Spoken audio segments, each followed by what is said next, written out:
Hey guys, today we're going to talk about different kinds of investing. I brought my brother Josh on because we talk about this stuff a lot, and he's gotten into, I would say, more unconventional investing over the last year. And I do some of it too, but I just thought it'd be really interesting to kind of have this conversation, go into some of the things that we invest in and why, and what draws us to it, because not only is it just investing, but it's a hobby as well. So first off, thanks for coming on. And Thanks for having me. Second, for me, I thought we would talk about going back to COVID, when COVID hit and everything, and the card market in particular just kind of spiked. It got super popular. Prices went crazy. You couldn't buy the sports cards at Walmart, Target, any of those places anymore. And we were we had more time than we ever had before, Right. Because, we were limited on what we could do.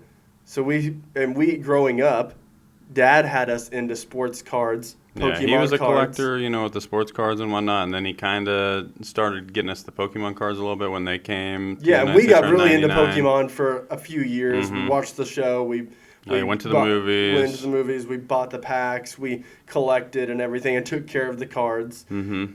But, so then fast forward to COVID, and we kind of got back into the sports cards because we were into sports cards too as kids and whatnot. Wish we would have gotten into Pokemon at that time, but... Right. Well, yeah, I wish we would have gotten into Pokemon Right. at COVID because of the prices. But what drew you into that? I mean, because for us, it wasn't just the hobby. It was investing, because we could go buy a mega box of the, Prism, the Mosaic was big around that time. Mosaic basketball. Mm-hmm. And you could immediately sell it for double or triple the cost of what you paid at Walmart. If you paid $50, you could sell it for $120. Yeah, I just remember the first time kind of seeing it. I mean, you were kind of talking about it because you got into buying graded cards or a specific type of card, because I feel like that's kind of what we got introduced to as kids, some valuable sports cards. Shout out to Eric Burks, local card shop owner. I just saw his page and I just was like, I used to love collecting that stuff.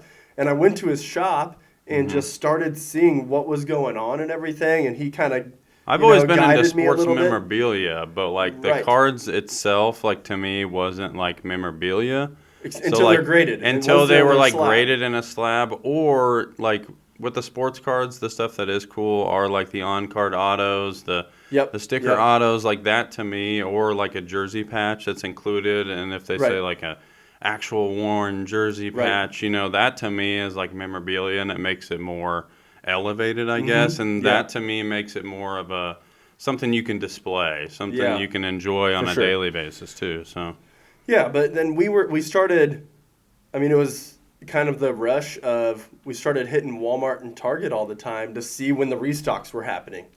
You guys were also getting into it, or I guess me too, but at that time, the cards that we were looking for were, within the past 6 years, still kind of the biggest cards. You've got your Luka, your Zion, and then your, Joe Burrow, we're not going to talk about Zion and the decline of that value. At the time, there was more than just one or two players that we were looking for. That's why. Well, that's what made it fun, is there were so many rookie cards. Right, and obviously the value of high value. Right, and I speculated a lot in the beginning and wasn't going to get into it, just because, you were talking about. I bought a Tom Brady rookie, or a Dak Prescott rookie card, and you started with some players that you liked, which, anyone that gets into the hobby, I would say you need to slow down and decide what direction you want to go with it. Don't forget his first one was one of his first ones was the Andrew Luck card that you got. Did you get an Andrew Luck card or a couple? I put before he had retired. Oh yeah. Well, yeah, it was the year before. It was right before. It was the year before, because then he retired the next year. Yeah, I probably spent $600-700 on Andrew Luck rookie cards. Speculation of, and I liked him. He was one of my favorite quarterbacks at the time. I thought his value was only going to go up because I thought he was going to eventually win a Super Bowl. Yeah. Obviously, him retiring did not help those values. But and I didn't really know much about like Beckett from the side of like grading and whatnot. Like I knew I didn't know anything about grading until we got into this. Right, from the sports memorabilia side of it, like I've seen the Beckett like stamp of approval with the signatures and whatnot, but I never knew about like the slabs as much. Right. So I guess that's what made me really enticed by it. But also like the fun of the the chase of trying to find it out at the stores whenever we first got into it. I feel like once we got educated on, okay, here are the big hits. They're worth roughly this much. We can buy the box for this much retail if we can get the hit at Walmart and buy 5 or 6 boxes, whatever. But, I mean, I remember when we hit that big haul, you and me both, and we just brought it all to my basement, and we just opened packs for like 2 hours, just chasing huge hits. Which, I mean, we got some good cards we out did. of it. Oh, yeah, we The hit, thing we that hit was a lot hits. of fun about that time was, for me, was after we got into it and we started opening stuff up and we were having a lot of fun with it, to me it wasn't even about, like, reselling anything sealed or, like, keeping anything long-term. No. It was about, like, the fun of getting and back trying into to hit it. the hits. Yeah, trying to, like, get that card. And, like, whether I was going to sell it or not, I don't know. But well, I didn't even watch NBA at all. Right. I hadn't watched NBA since Kobe retired. Yeah, and I kind of started doing like we started buying basketball cards, and we never watched NBA because we just thought it was fun to go after the Lukas, the Jaws, the Zions, the LeBrons, and even after opening a little bit, I started doing a little bit of my own, buying some graded cards of the players that I liked and whatnot. And then I started speculating maybe a little bit on certain players because we started looking at it as investing because that like you even went as far as to you sent stuff in to get graded that you had physically opened up. Right. You had opened up these cards, you sent them in to get graded, which only amplifies the value if you hit that 9 or 10. But to us it turned into to me it was double dipping. It was a hobby and investing because we were trying to get those bigger cards. Now, obviously, when you're opening sealed stuff, it's more of a gamble than it is an investment. Yes. Because you're not guaranteed. Now, if you're going out buying specific cards, which you and I both have done, and even Chapman has done, we buy specific players or specific cards that history shows the value going up. That's what kind of got us more into it because, I was buying Kobe cards. I was buying Tom Brady cards, Dak cards, Andrew Luck cards. But then I was speculating on buying just a couple rookie cards of almost every quarterback. Just because in case one of them took off. But I didn't buy anything like Mahomes. It was already too expensive by COVID. Well, that's what I was going to say is I bought a couple of the rookie Mahomes cards after that was out for his first Super Bowl, just assuming he was, and then, 5 years later, all those cards, they're not even graded, but they're at least tripled, and they're not even like the most expensive ones. Right, exactly. And that's the thing. And there's tiers to like this stuff too. Like even the sports cards especially because they do like the serialized numbered cards, and that's something that a lot of these other ones, a lot of these other like TCG games, these trading card games, don't have serialized numbers on them. So give some examples though, because the average person that's just listening to this isn't going to know what you're talking about. Right. So like on Pokemon, like there's the Charizard, like he's the number one Pokemon that like a lot of people love and everything and chase, but there's not a 1 of 1 or a 1 out of 10 Charizard. So, the value of the Charizard really just comes down to what the market says and where the price point is. On the sports cards market, you have, so many different sets of cards. But, let's say for the Mosaic, collection that we started on, I think they have some numbered stuff in there. But, the Prism cards is kind of what you got me into originally. And that's what everyone was talking about. The Select. Yeah, the Prism and the Select had just come out. And then, that's what kind of segued us into getting into like the Immaculate and things like that, which those are the true 1 of 1s. Yeah. And those are like really like the high level stuff is when you start getting into like Flawless and National Treasure. Yep. Like you only get like 10 cards in a case for couple $1,000. It's outrageous, but But if you hit a 1 of 1 Tom Brady, right? Like you could at that time though. You're talking about back in 2020 during COVID. The Zion 1 of 1 National Treasure card that everyone was chasing was had a price tag of a bounty of like $200,000. Right. So it's just like spending $2,000 to potentially get a $200,000 card. Well, and explain when you say 1 of 1. There's that means there's literally only one there's only of that one specific card. Like that specific card printed just once. So like, but some sets will have like that card with a different variation, like numbered 1 to 10. Right. And then there'll still be like another variation of that card numbered 1 to 25, and then maybe even 1 to 100. But like obviously, the lower the number, the more rarity, the more valuable. So, right. You know, but it's also just it's fun to chase those serialized cards. But in the same breath, like Pokemon is just as fun, and we'll talk about that too. Why it's right. I'm just talking now. about how we even got back into the hobby of the cards and the collecting and the opening and grading and everything like that, because I think then we segue into buying the graded stuff, right, and spending a little bit more money, because then you realize, okay, if I'm going to buy a box of something at retail, even at retail, which is not even, I mean, that's the best price. Yeah. You know, but most of the time, it's hard to find it at retail, so we were sometimes going to Eric's shop, obviously still a good price, but you're paying more than retail because it's market at that point. Right. So you're paying the market, and then you're hoping to hit I don't know, maybe there were 10 cards we were hoping to hit. Right. So then you're limited, and we were trying, you know, that's when we both started, why don't we just buy some of the cards we know? I mean, you're money ahead if you just buy the card you want, already graded, the grade you're hoping that you're willing to spend the money on, whether that's a 9 or a 10 or a 5. Which, I mean, that obviously comes back down to, like, the lottery situation. Like, why do people buy the lottery ticket? You know what I mean? No, it is fun, like, opening the stuff. I guess and I still like to open it and gamble it. I don't, believe me, Yeah. I'm completely fine with it. But as far as an investing standpoint, you are better off going out, buying that graded card that you already want, that you know is statistically going to go up in value.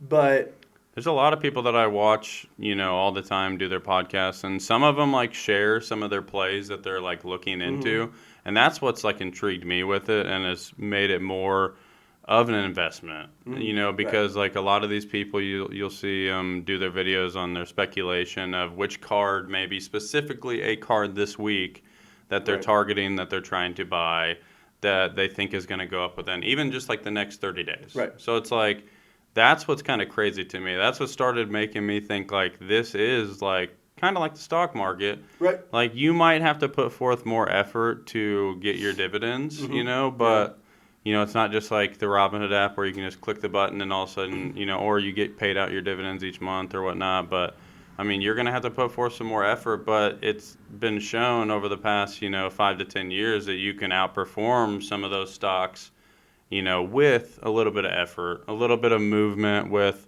you know, some of this physical stuff. But I mean, you're talking about like a graded card. Some of these graded cards, like in Pokemon, for example, over the last 6 months, like one of them you can buy for $200 at a card show, like this weekend, and then next month you can go to a card show and sell it to a vendor at 80% and make like $200 off of it. Like some stuff has been going crazy like that. It's possible. And it's the same with the sports card world as far as like the graded stuff, especially. I mean, I remember when Kobe passed away, I remember immediately, I had already bought some Kobe stuff because I was a fan and a collector of Kobe, but I immediately got online and went to some buy it nows and bought some more graded Kobe stuff because I was like, this is going to make it spike.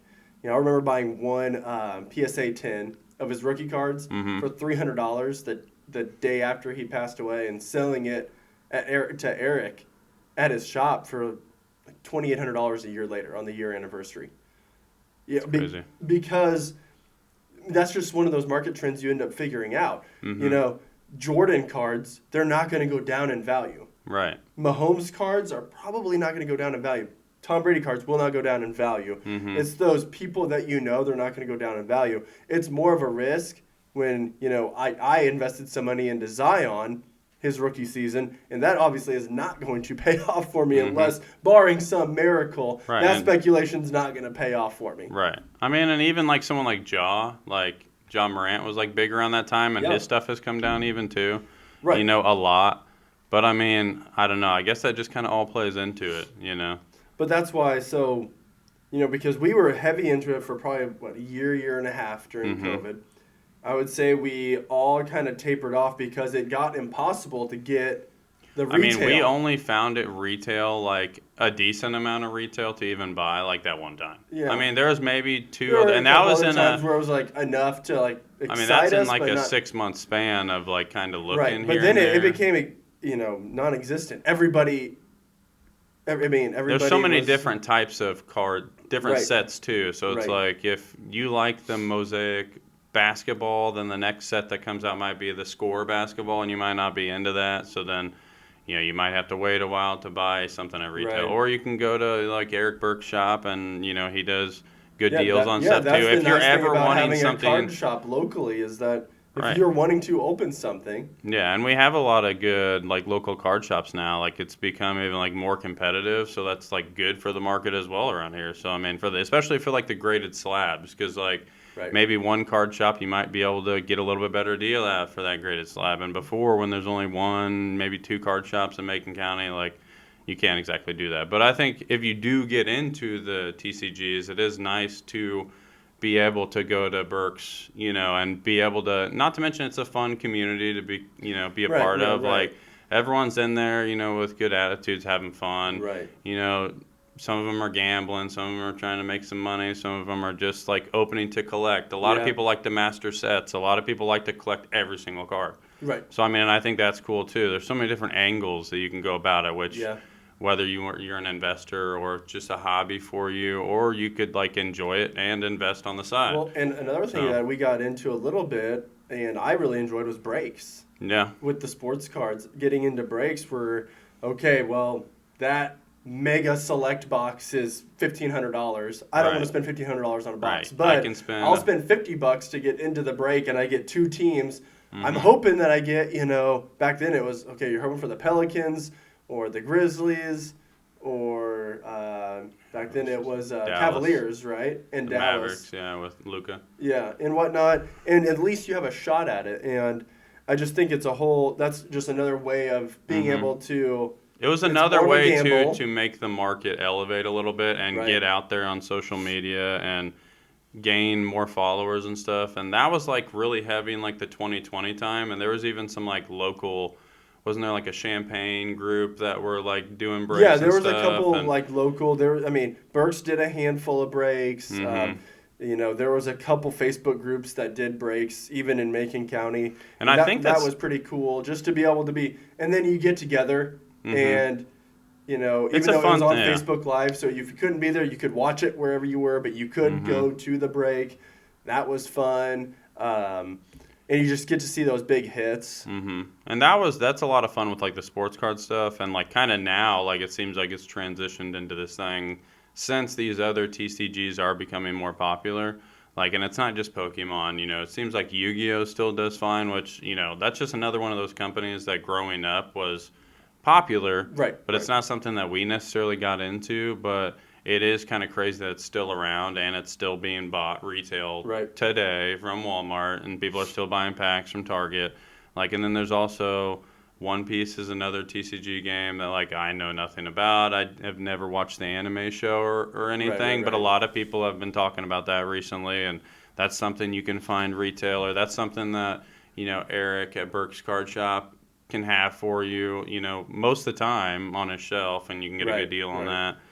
But I mean, there's just so many. Even the Lorcana, the Disney stuff. And the Disney Tops. Disney Tops Chrome recently came out. But I mean, another big reason why I really gravitated towards this back during COVID was because we had those memories of opening cards with Dad. Mm-hmm. And I wanted always remember kids to have those memories. So when I was starting to buy them, this was 5.5 years ago or whatever. So Kins would have been, 6-7 years old, and all she wanted to know was, who am I trying to get? Give me the names of the players. And so back then for the football, it was Tua, and I remember opening the college box that I got from Eric, and she hit a Tua on-card auto, and being able to just immediately. I wasn't a big Tua guy, so for that, it was the thrill of, she was so excited she hit one of the biggest hits, and we turned around and sold it to Eric for more than we paid for the box. Yeah, and that to me is fascinating. And just creating those memories, they still love opening any kind of cards as long as I tell them, hey, these are the hits we're going for. Mm-hmm.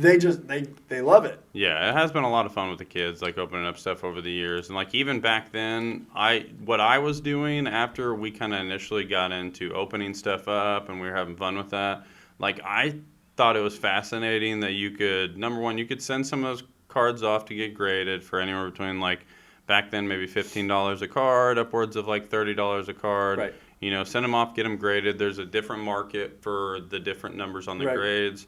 So you could sell them like that, or you could simply, I thought it was fascinating, you could take it to a platform like eBay that is worldwide, and that's one thing you don't really think about when you're going to sell on. True. Sell something, like you're reaching worldwide customers. So there could be somebody that lives in Japan that is trying to complete that set of Mosaic basketball, and these are cards that you would put in the box and you would probably never see again until 30 years from now when you're doing your garage sale and you sell them for peanuts. But like, I was selling those cards to somebody. And you had kind of a system going. You kind of you knew how to print off the label. You knew what packing stuff you needed. You knew what boxes you needed. You knew exactly when to take it to the post office. I mean, you created kind of a system because you had opened so much stuff. Yeah, so I was basically just putting I was putting stuff together and just like selling them as like lots of like the certain types of cards, and I just thought it was crazy that even if I was only selling it for like $3, like it's still you were getting some of your money it's still back. something. Like it's one of those things where it's like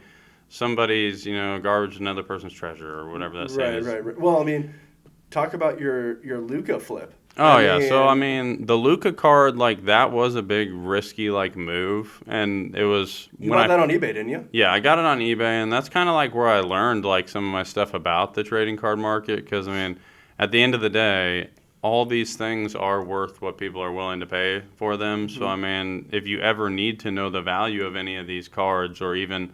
something memorabilia-wise, like you go to eBay and you look what people are currently paying. Like you plug it in, you look at the most recent sells. That's, I mean, I know there's another way now. Isn't there an app? There's a collector app for cards, a lot of stuff for like a lot of different trading card stuff. Like that. It's a little bit more, I don't know. In-depth and up-to-date. Up-to-date. I mean, and it's a little more convenient, right? It's not as much it's just like they're pulling the data from eBay and TCG Player. So, like, the main markets where you could be buying these cards. Right. So, I mean, it's directly all, put together. But tell them about that whole, just tell them basically the start to finish on that Luca card, because it was a couple-year process. Well, right? Start to finish, right? Well, no, the Luca card was like a super quick situation. Like, and it was just super lucky, like that. Oh, yeah, you're right. It was like 6 months later, wasn't it? No, it was only like 3 months. I held the card for 3 months. So, I bought this card, and, like, at the time, I was just starting to, like... I'm thinking of the Shea. Yeah, the Shea Gilgeous-Alexander. That was a different one. Yeah, but, like, the Luca card was more just, like, I knew everyone was chasing him, but, like, I didn't have any... soft spot for Luca. Like, I know he's a great player and he's fun to watch, but like he's never been somebody that I wanted to collect. But I seen an opportunity one time on an auction, and like it was an expensive risk, but I mean it was $1,200, and I just so happened to put a bid in and I won it. Like, but it was an on-card auto. It was an on-card auto from the Flawless Collection Collegiate. So like it was his Flawless on-card auto. I want to say it was out of 10. So it was a serial number like 7 out of 10 or something, and on-card auto, and he was in his like foreign jersey or whatnot. So on these like Flawless cards, those are like the thicker cards. Right. So like, and it was on card. So it wasn't graded, right? It wasn't graded, no. So I mean, and those cards in that collection, they come in like a briefcase, and they come already in a nice like case with the seal on the case. So like, you knew it wasn't touched or tampered with or whatnot. So it came to me, and like I wasn't sure what I was going to do with it. Like it was right before the bubble playoffs in the NBA. Right. So, and I had bought that, and it came, and I mean I was maybe just going to personal collection it or just kind of see what happened. And then like the playoffs started, and the bubble Luka started, and he like was just killing it, and like had a couple like 40-point games. And so, like, I held the card for, I want to say, like, 3 months. Yeah.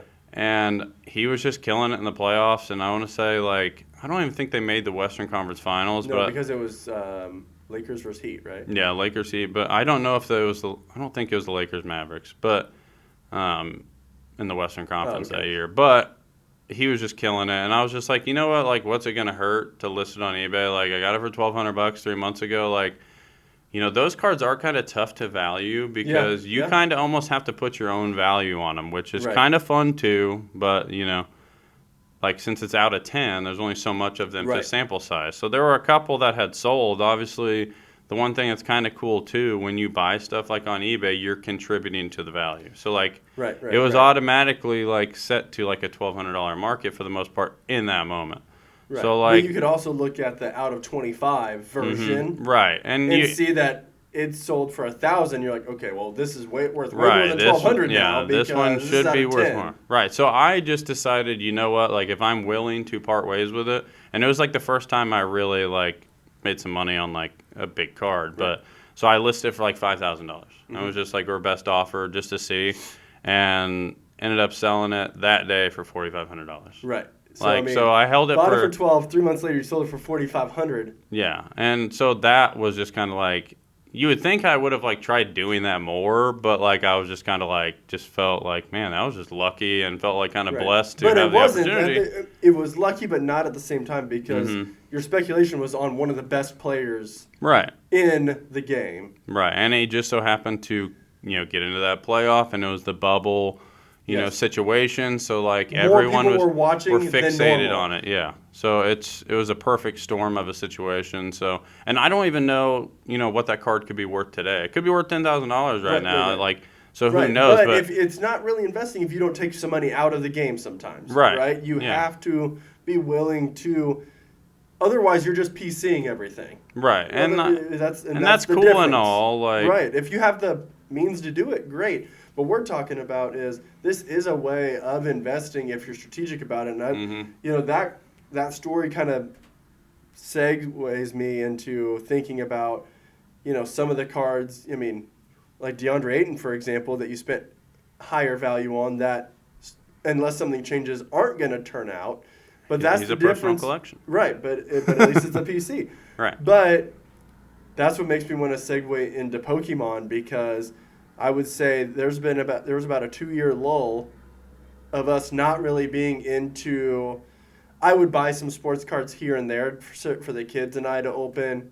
You were completely out of the sports card stuff for the last probably 2 years, but then last spring, you started getting into Pokemon again, which was like another tug at our childhood of we loved Pokemon for those years. We collected. We bought the stuff. We remember opening the stuff. But why did you all of a sudden get into Pokemon? You know, I know you had a few factors. And why do you think that's a safer? Because I agree with you. I think it's a safer investment than the sports card stuff. And for me, it's as simple as Charizard's not going to tear his ACL tomorrow. I mean, at the end of the day, I mean, that's the nice thing about Pokemon. It's got a huge market, just like the sports collecting does. And you're like that. Gengar's not going to go get a DUI. Right. And so the value of those cards isn't dependent on a person. Right. Performing and making mistakes. That's probably my biggest thing with Pokemon that I enjoy. Is that what kind of turned you more towards that? I mean, the thing that got me interested in Pokemon is obviously we live in a world now where social media is just huge and influencers are huge. And the number one person, I was just scrolling down Facebook and started seeing some reels of PokeRev.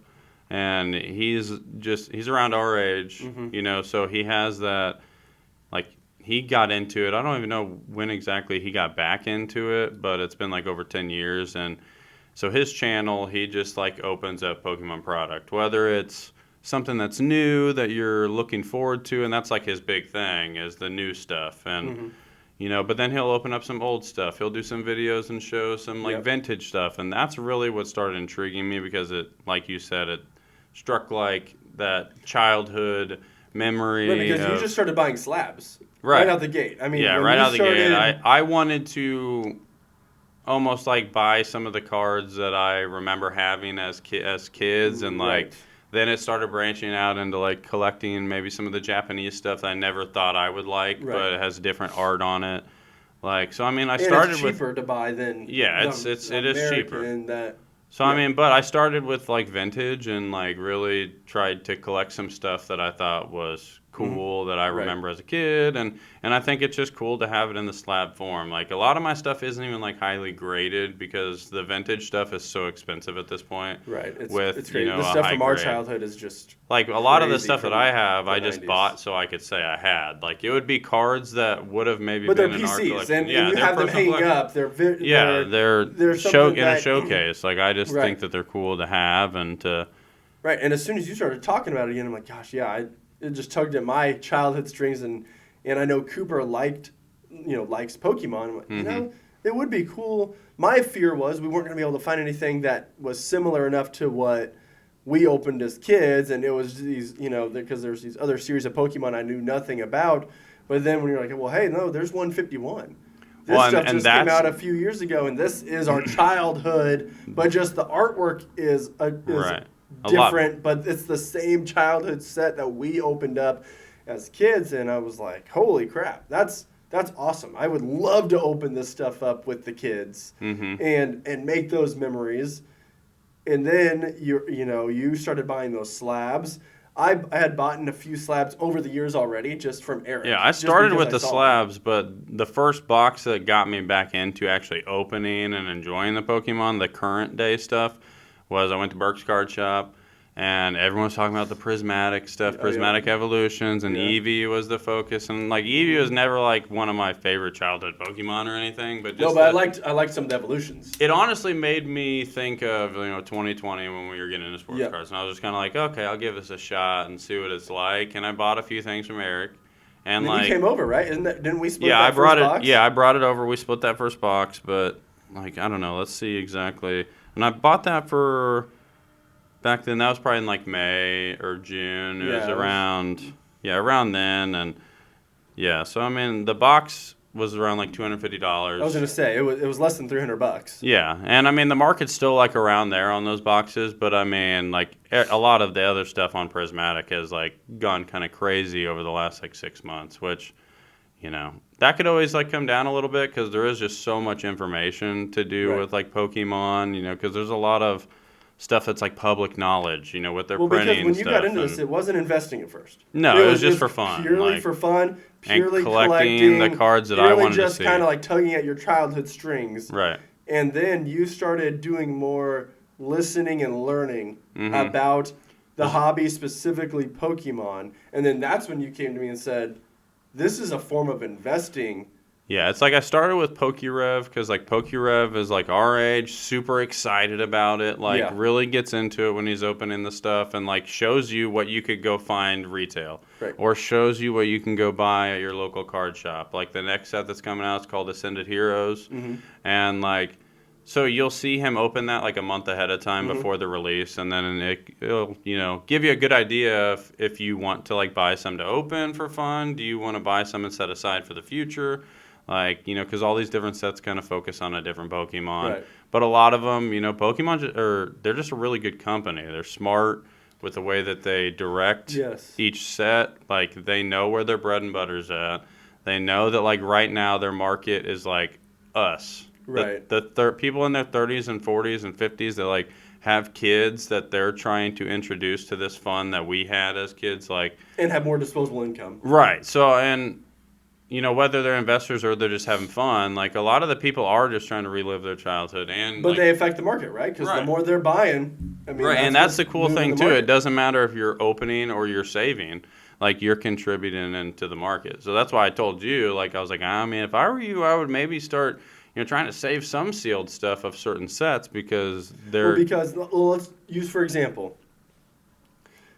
When we were opening, we didn't really open much first edition Pokemon in the 90s. It was the base set. Yeah, the base set. We didn't get our hands on very much first edition, which is just crazy expensive. But a base set. Well, the crazy thing is I remember as kids, like seeing some of our friends and some of our neighbors that had the first edition stuff, but I think we had like just missed the first release of stuff. Right, we got into the 99 base. I do remember we got to open some packs, but we didn't open near Right. like what we did that base set. But for an example, that base set hobby box, it's a hobby box, right? It's like the 36 packs or whatever. I mean, because back then we were buying packs for $2.99 or so at Toys R Us. But you could buy that box for, it was like $100, wasn't it? Yeah, so even less than that. Probably like $80 to $100. Right, and now what does it go for right now? If you kept it sealed, never opened it, and it's still in the wrapping, what does that box go for today?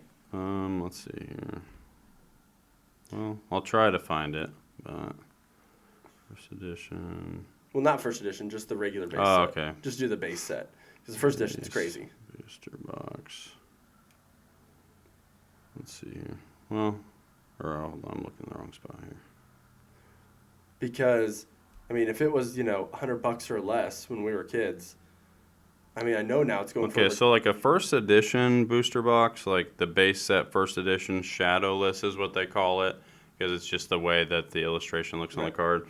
But that one right now you could have bought like back in '99 from Toys R Us for probably anywhere between $80 to $150 or something, and they sell for $220,000. Yeah, $220,000 now. So, and that's 36 packs. Yeah, but just think about that, and that's purely because you're chasing a first edition Charizard. Mm-hmm. I mean, because that's what a lot of the values of this sealed stuff goes for, is what the biggest hit would sell for in a PSA 10. Right? I mean, that's kind of... So when you think about that, and, I was actually just watching a clip of the actual news, and they were talking about how if you invested money, like say you invested $10,000 in Pokémon in the late 90s when we were kids, opening all that stuff, it actually has outpaced the S&P 500 on the value. If you would have just bought that stuff and put it in sealed, and left it sealed until now, percentage-wise, it's outpacing the S&P 500. Which is crazy. I mean, and you can find some of these videos from like these card shows like over the past year or two, where you see these people bringing these like base set boxes, and like some of them are just like the base set, and I'm not sure what the market is on. I know. The first set. I want to say it's like $100,000 still for like a base set one. Is it okay? Somewhere in that range, but like. People bringing in that one that's $220,000 to a card show. Well, you can watch like Jay Paula's opened one, right? Right. I mean, and the Golden Auctions, they opened one on that, and yeah. Well, it's just fascinating to think that you really can look at it as an investment. So that kind of segues me into you talking about how, after the first month of you just PCing and you did more research, then that's when you came to me like, I'm going to actually start using this as a form of investing for some of my disposable income, because you're not, I mean, we're kind of different in the space of, I like to go buy property or, gold, silver, those types of things. And you're like, you didn't really have that thing that you were passionate about doing. And then you found this and you said, look at what you can do now with sealed stuff, flipping it. Right. I mean, yeah. You could do it like even today, or you could sit on it more long term. Which is what kind of your plan is. Right. I mean, that's kind of my plan, is sit on it more long term. Like, I think one of the biggest thing that happened for me was I was sitting there watching PokeRev, and obviously once you're starting to get interested in a certain hobby, then all of a sudden, the algorithm starts popping up new stuff. And I think that segued into me naturally clicking on other videos that were people that were, whether they were bulls or bears in the market, like I like to listen to both sides of it. So, I'll hear speculation videos from people that think Pokemon's going to tank in the next 6 months and why they think that, or why they think one specific set's going to go up, you know what I mean? But I try to... Well, what's cool is now you've been listening to this stuff for almost a year. Mm-hmm. And you can actually see how those people that said Pokemon's going to take in 6 months were wrong. Oh, yeah. You can already you get to already see some of that because it has continued to grow. Oh, yeah. It's come to fruition to this point that it's not like going anywhere anytime soon. But I do think the thing that's interesting about this is there's no necessarily laws against shilling when it comes to Pokemon or TCGs. So it's like a lot of these influencers, like I'm not saying that they're getting paid to steer people a certain way, and I'd like to think that a lot of them are genuine with their approach, but I mean, it does happen. Sure. So I mean, and that it forces people to kind of get a little scared and sell a certain set, but guess who's buying it? The person that are telling you to get rid of it, because they want that set at $7 a pack, and they don't want to have to pay $12 a pack. Right, so it's like right. That's what I also found intriguing too. Not only that you could just like go to Walmart potentially today and buy a pack of cards that's on the shelf for $4.99 plus tax, and you could list it on eBay for like probably $10, and after your 13% fees, you're still making a couple bucks. So it's just. Now, granted, I haven't sold one item You're right, but that talk I about bought, a few of the first sealed things you did buy, almost a year ago, 10 months ago. Yeah. And what the value of that is now.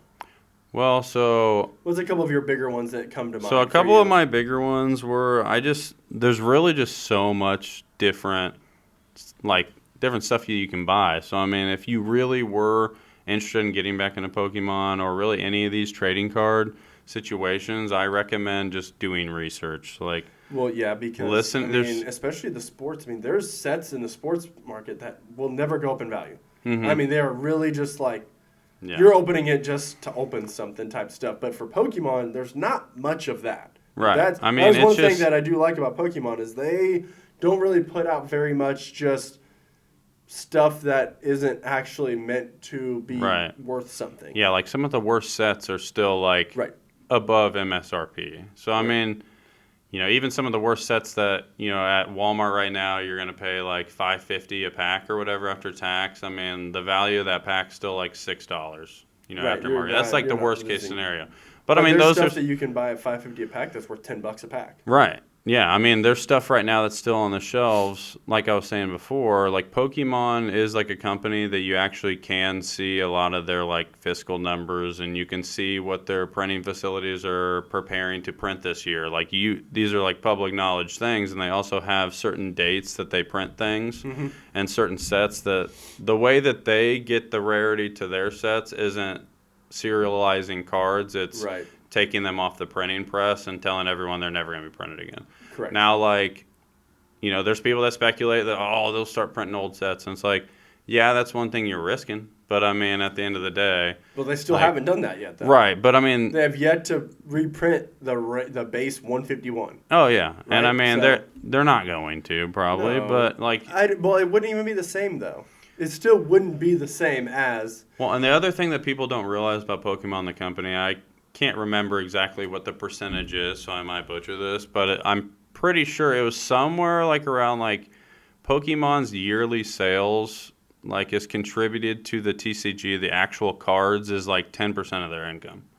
So it's a worldwide phenomenon, an amazing company. They make most of their money off the video games that they've always produced, that's one of the main reasons we got into even buying the trading cards. The Game Boy Colors with Pokemon Red. Pokemon many kids had the Game Boy, game, and it was so much fun. It was a simple game. It's still fun to turn on today. You still have your Game Boy, and Cooper will play with it, Kinsley will play with it, but there's just so much different stuff, though, that you just really have to understand all the different types of stuff, because they all have different values. Some of the collection boxes that you'll see at Target today, they have a mixture of different packs. So you have to just be aware of what you're buying. Right. If you see it at Target. If you see it at Target. It's getting cleared still. Right. It's still getting cleared, and there's limits everywhere, which I think is great for the hobby, because nobody should be able to. Walmart didn't institute limits to 3 months ago? Right. So you could walk in and buy $1,000 worth of Pokemon cards. Yeah, I remember having conversations with Walmart workers when I was first looking, and they're just somebody comes and buys it all the time, and I'm just seems unorthodox to me, but once you start deep diving and seeing the value of some of this stuff in the secondary market. The thing that intrigued you even more. So they cleared that shelf, they spent $1,000 on retail, but they could immediately sell it for $1,500 right. or $1,400 and the only work they did was drive, swipe. Right, and there's only it's only so cheap you can get this stuff. So it's just unless you're a card dealer with a license to sell, you can't get it any cheaper than, I think Best Buy is the cheapest that you can get Pokemon, and it's on average about $4.50 a pack pre-tax. Right. So go ahead and tell them a couple of your biggest. So a couple of my biggest ones, I like to just look at it from the price per pack perspective first. So what is some of the more valuable ones, like over $10, like.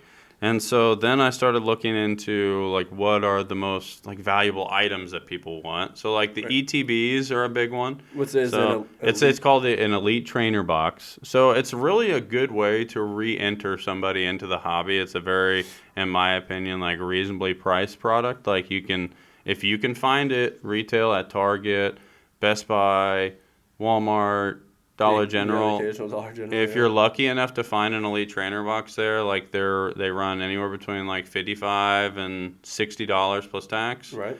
And you get 8 or 9 packs in them. Plus you get like a promo card, and that's like the other element of Pokemon that's crazy. Like they don't do serialized numbers, but they do a lot of promo cards. So. Right. And a lot of people like to collect those promo cards, ones that you can't even pull out of a pack, which is kind of crazy to think, like.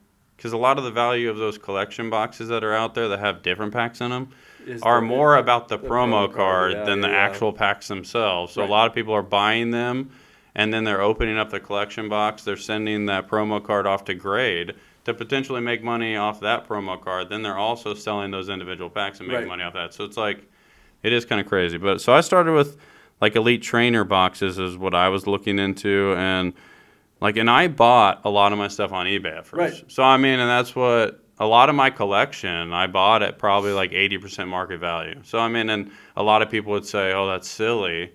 But, I mean, and that's even after tax. So, and that's one thing that, like, people don't think of, too, that I've actually seen a lot of people talk about recently, is if you are really thinking about, like, reselling it and it is, like, a long-term investment, like, you don't have to pay sales tax. So if you're buying on eBay, even like some local stores in town, like Walmart, some Walmarts will take like a taxpayer ID, or Dollar General sometimes. Best you can Buy go down that whole segue of you can save that. You can even save that 11.25% around town here, if you actually go that route. Now, if you're collecting, doing it the legal way. Yeah, if you're doing it the correct way, you can. That's just another element. But I started on eBay and I did pay all my sales tax. So I mean, kind of stupid, but it is what it is.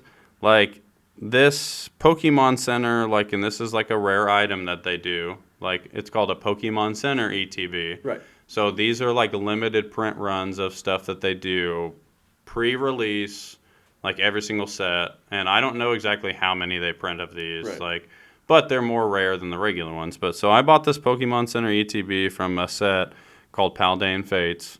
And I just took a chance on it. The only reason I even bought it was because it was one of the sets that didn't have a booster box, with the set with like 36 packs. So I was like, I want one, to go with the collection. Right. So, and I paid $248 for that. So, and that was after tax. What does that go for now? And for now, the market on it is $386.19. Right. So, and that was only 9 months ago. Right. So you're already up over 50%. Right. So that's in 9 months. That's that one, and that's, like I said, that's paying like 80% market value at the time. I was offering people on eBay anywhere between like 70 and 80%, hoping they would take it, and then so I got a lot of people that took my 70% offer. So then I was 82% after taxes and fees to eBay or whatever. So.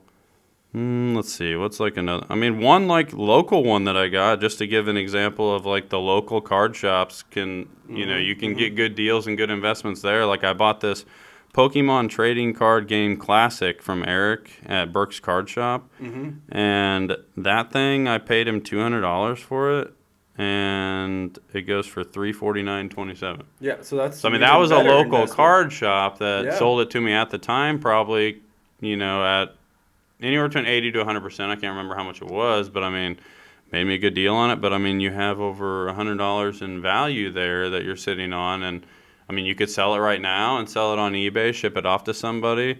Another option, since this has become so crazy, is consignment services. So, like, you don't even have to do the work. All you have to do is ship the stuff to a consignment service here in the United States, and they'll take care of selling it, and then they send you the money. Or if you really like the hobby, take it to a card show. Right. Or you can trade it for slabs, and even here in town, there's or sell it. That was one of the first things that got me into it too. The Civic Center had a trading card show last spring, and I had never been to one, so I thought it'd be cool to go see some vendors and stuff, and went to that, and I honestly didn't even buy a card. Like, I just bought. It was fun to like see everything, and I bought some like cool things that people were making Pokemon wise, but Like that was kind of one from like a local one, but I bought, a decent amount. Like one of the more risky ones that I took a chance on was an older box, a Fusion Strike box, and it was from like the set before this last set that we were on. So it's probably like 4 years old now or something, and I paid after taxes $775 for it. So that was like a bigger, riskier one. I'm a Gengar fan, and it's a Gengar set, so I thought it'd be cool to have it in a showcase. But it's up to $997.76. Right. So you're still. So I wanted to do this because I think it's just cool that you kind of took a whole totally different turn on investing chunks of your money, as opposed, because you hold a lot of sealed product now, and how eventually you'll start selling some of it and making money off of it, and you continue to do that, and it's just it's a more fun way, because you can, we all enjoy the chase of going to try and find the stuff, right? And then or going to the card shops and everything and making the deals happen.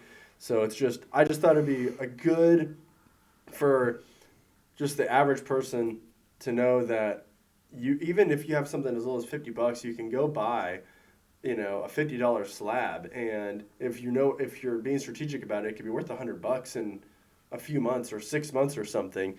And then you can flip it and just kind of keep doing that. If you have like a hustler's mindset, like Pokemon is like so perfect. And I was actually listening to this guy named Alex that I listen to. He lives in Missouri, and he does like a rip and ship, which is something we haven't talked about, because it's similar to the box break situation you were talking about with sports, but like with Pokemon, you don't have a specific team you can buy into. So, and you can't do, I guess you could do, hey, I get all the water Pokemons, you get all the electric, whatever. But for the most part, that's become super popular. So, like, these guys are selling packs daily. Right. Some are 7 days a week hustling them. Some are doing them just 5 days a week. Some are doing them part-time. But, like, he sells thousands of packs. Right. Like, so that's also what kind of motivated me to get into it as something as an investment. Because if you're telling me that there's people out there actively erasing, the stuff. Yep. And it's not just the current stuff. So a lot of people are into current stuff, and they'll pay for that. But a lot of people are paying, like, market value per pack to have him open that stuff and send it to him each week. And, like, we're talking, like, some of that stuff is older sets that isn't being printed anymore. Right. So to me, it's going to make the stuff more rare. As long as all those people keep doing their jobs and keep, like, ripping the stuff. As long as people keep buying it and there's a certain level of opening, it's going to continue to grow, and that's just the fascinating part. And I'm hoping that, like, the MSRP side of things don't continue to grow, but obviously everything has become more expensive. Right. So, like, even Pokemon packs have become a little bit more expensive. Right. But I also think some of the retail stores have seen how much revenue they've been able to generate from Pokemon just in the last, like, 6 months, and they're just kind of like, well, why not, like, limit the product, what they can buy, and up the price a little bit, because they're buying it anyways. So, but, it's a fun, like, hobby to be in. It is fun. You can pause, and the other thing that's fun too, you can pause anytime you want. Like, and a lot of people think they have to keep buying. Like, well, I don't have the money to keep buying. It's like, you don't have to. Right. Like, devise a plan. Think about which set, like, truly intrigues you, or maybe it's not even one that you like, but it's one that you believe in long term, and maybe it's a 2-year long term, maybe it's a 4-year, maybe it's a 20.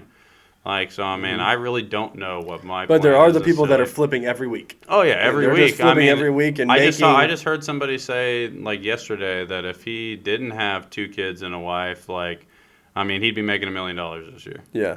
Because of his platforms and his connections, like, because he's been doing Pokemon for 10 years now, but he would do it, 100 hours a week if he had the time, and it just because you can hustle so hard and you can just flip things so quick. Right. And that's pretty much what he talks about, just buying and flipping. Yeah. He thinks that if you had $50,000 to invest, like, today, and you got into the Pokemon market, you'd be making triple figures this year. Yeah. Just hustling Pokemon. Yeah, it's fascinating. Thanks for coming on. I appreciate it. We'll do this again sometime in a month or so and just kind of keep it updated. But it's just a whole fascinating angle on different types of investing and how it's also just something you can also use to create memories with your kids and things like that. So thanks for coming on. Yeah, thank you for having me. Yeah.